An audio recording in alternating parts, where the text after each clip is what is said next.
Assalamualaikum warahmatullahi wabarakatuh.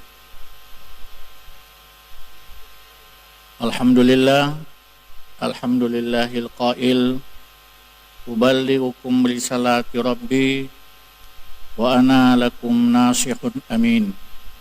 Asyhadu an la ilaha illallah wa asyhadu anna Muhammadan abduhu wa rasuluh. Allahumma shalli ala Muhammad wa ala alihi wa ashabi ajma'in, amma ba'du. Yang saya hormati dan saya muliakan seluruh takmir masjid Sukajadi, Pak Imam yang kita hormati, bapak-bapak dan seluruh jamaah salat tarawih pada malam hari ini. Tadi udah kita dengar bahwa judul kultum kita pada malam hari ini dengan waktu yang sangat singkat ini adalah aplikasi tauhid dalam kehidupan.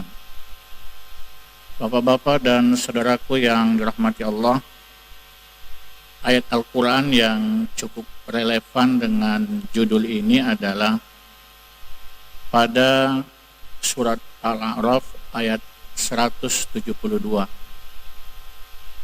di mana ayat ini menggambarkan bagaimana tauhid pertama yang terjadi antara kita dengan pencipta kita, yaitu Allah Subhanahu wa Ta'ala, ketika kita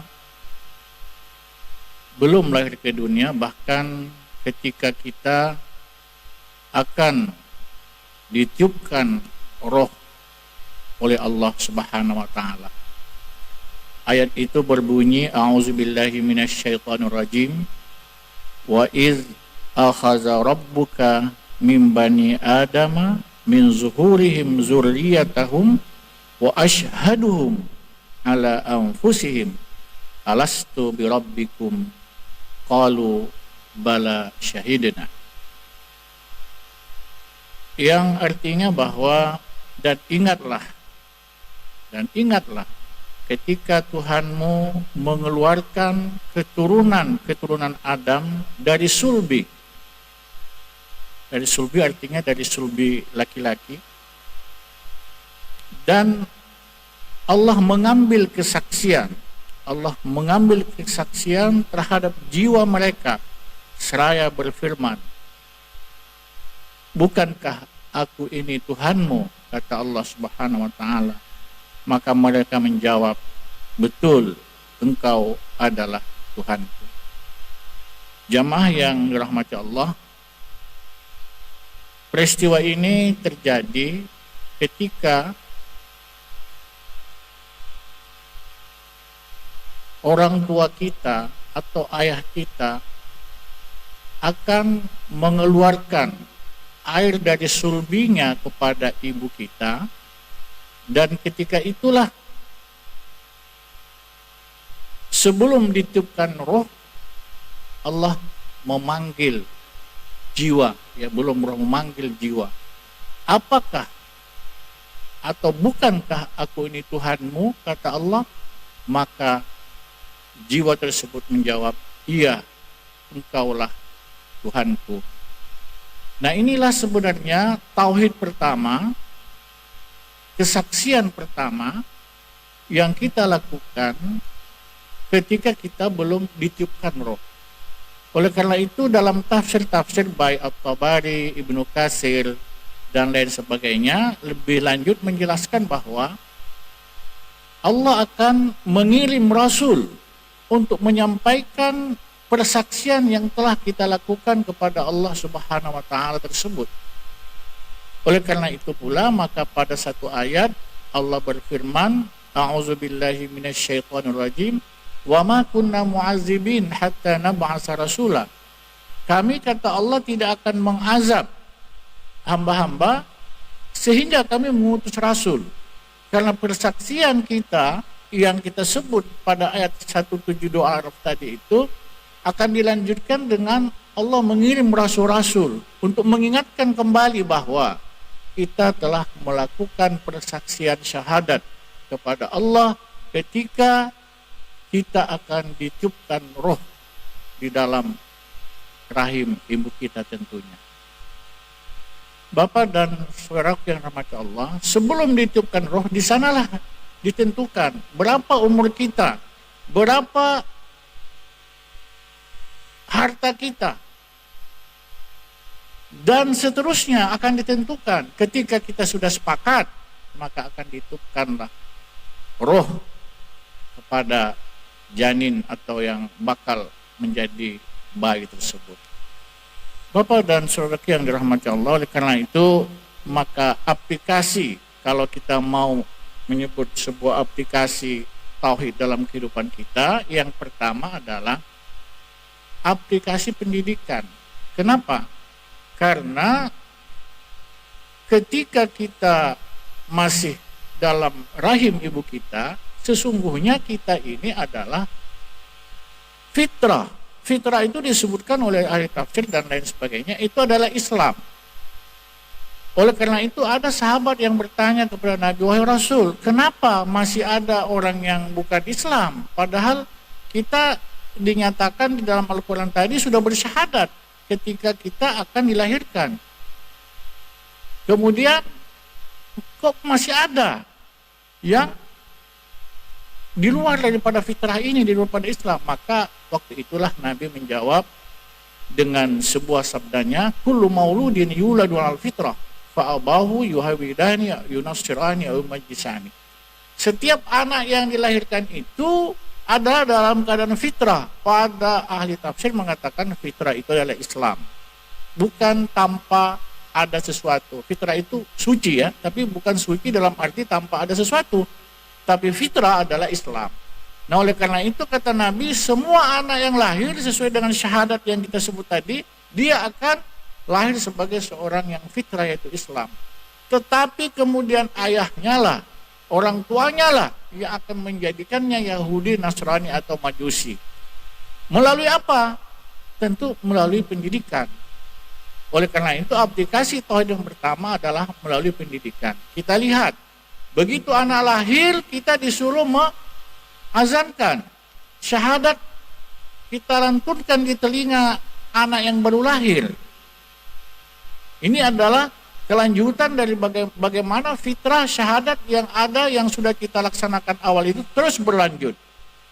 Kemudian kita lanjutkan lagi syahadat itu ketika 7 hari dengan memberi nama yang baik dan lain sebagainya. Kemudian dilanjutkan lagi dengan pendidikan anak-anak, dilanjutkan lagi dengan sabda Nabi, muru auladakum bis shalah, suruh anakmu salat ketika umur 7 tahun, dan terus dijaga syahadat yang sudah disaksikan, yang sudah dilakukan di dalam rahim ibu, kemudian di dalam pendidikan diaplikasikan.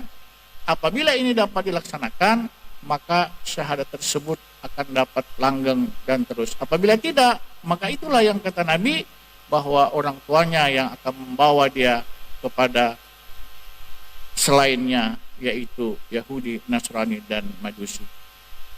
Bapak dan saudaraku yang dirahmati Allah, ini yang pertama. Jadi aplikasi tauhid yang pertama adalah kita laksanakan melalui pendidikan, agar tasyahud ataupun persaksian syahadat yang kita lakukan ketika sebelum kita ditiupkan roh oleh Allah Subhanahu wa taala tetap terjaga terus-menerus. Lalu yang kedua, aplikasi yang kedua adalah di dalam syariat. Bapak dan saudaraku yang dirahmati Allah, kita tahu bahwa masing-masing malaikat itu punya tugas. Kalau malaikat Israel itu adalah mencabut nyawa hamba-hamba Allah. Malaikat Mikail membagi harta, membagi rezeki. Nah, tadi udah kita sampaikan bahwa sebelum kita ditiupkan roh oleh Allah Subhanahu wa taala, kita sudah dikasih perjanjian kontrak yang sangat lengkap. Berapa umur kita? Berapa harta kita? Siapa jodoh kita?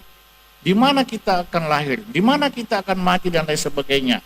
Nah, inilah kenapa kita katakan bahwa aplikasi yang kedua adalah aplikasi syariat, aplikasi hukum, karena Jangan sampai antara malaikat Mikail dan malaikat Israel ini menjadi masalah. Di mana masalahnya? Ketika sudah ditentukan umur kita sekian, artinya umpamanya taruhlah 100 tahun.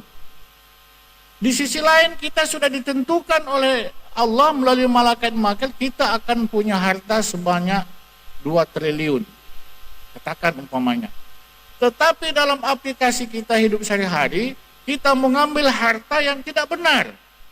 Mengambil harta dari jalan yang salah. Sehingga belum sampai 100 tahun, harta yang disebut tadi 2 triliun sudah terpenuhi. Artinya apa? Berarti harta sudah habis. Umur kita belum sampai. Itulah dalam satu riwayat disebutkan bahwa malaikat Mikail ke timur dia mencari rezeki kita, tidak ada lagi. Ke barat dia mencari rezeki, tidak ada lagi. Kenapa? Sudah habis. Kenapa? Karena diambil melalui cara-cara yang tidak benar. Artinya apa? Umur belum sampai, tapi harta yang disediakan sudah habis. Logikanya atau siogianya adalah, begitu umur kita itu habis, harta kita pun habis. Oleh karena itu, ini sebuah peringatan kepada kita bahwa segala harta yang kita peroleh harus kita ambil dengan cara-cara yang benar, cara-cara yang halal, agar nanti begitu habis umur kita, harta kita pun sudah habis. Artinya rezeki yang akan dicari oleh Mikail untuk kita sudah habis. Jangan sampai berselisih. Kalau berselisih, inilah kadang-kadang umurnya masih ada setahun tapi tak bisa makan lagi karena sudah habis.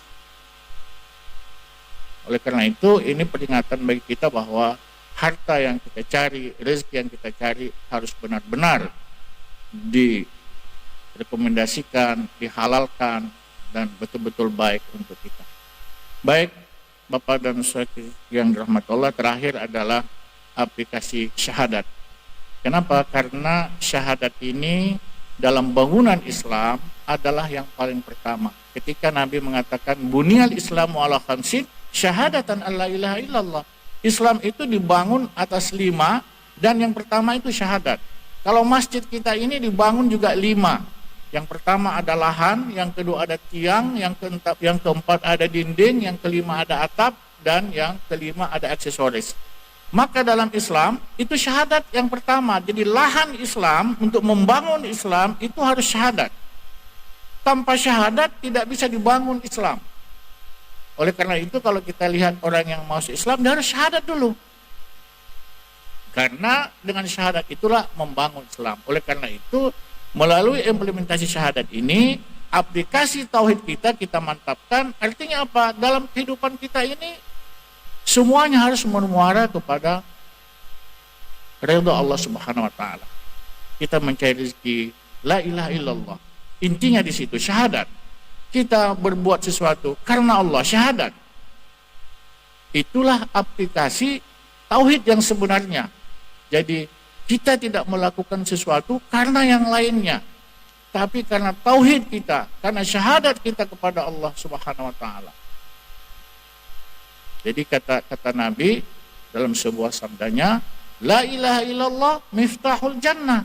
La ilaha illallah itu adalah kunci surga. Jadi orang yang tidak punya syahadat, dia tidak punya kunci untuk surga. Apakah dia bisa masuk atau tidak nanti dulu, tapi dia sudah punya kunci, yaitu syahadat. Nah, itulah makna syahadat dalam kehidupan kita yang tidak boleh lepas dari diri kita.